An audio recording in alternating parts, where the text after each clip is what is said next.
Song number 19, The French Horn Man.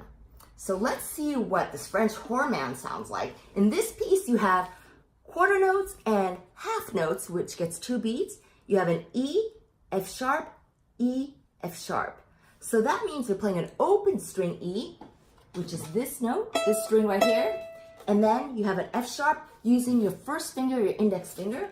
So you're gonna play an open E, then put your finger on the first tape on your fingerboard, which is gonna be the closest to your violin scroll.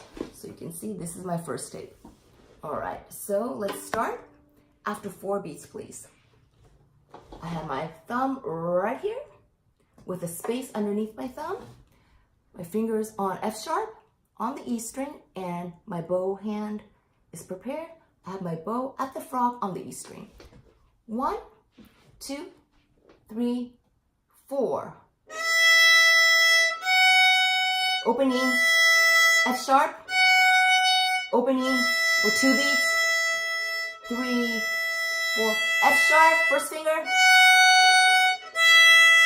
Rest, prepare your first finger.